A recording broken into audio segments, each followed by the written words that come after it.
మంచి మంచి స్కిట్లు నేర్చుకుంటాము.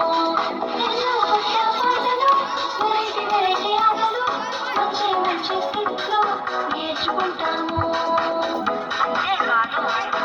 బైబిల్లోని దేవుని వాక్యాలు మనసును మార్చే ఎన్నో కథలు.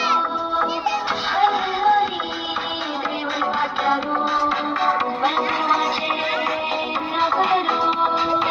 ఇవన్నీ ఎందుకుంటుందా?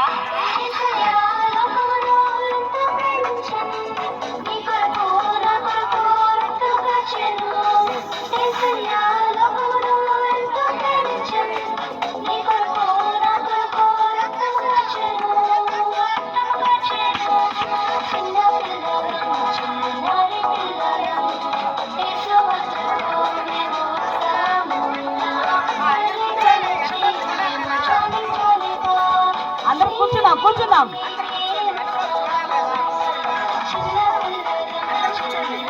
దయచేసి సహకరిద్దాం. కూర్చున్నాం అందరం కూడా. చప్పట్లు కొట్టి ఇంకా ఎంకరేజ్ చేయండి, పిల్లలు కదా. చప్పట్లు కొట్టే వాళ్ళకి ఇంకా జోష్.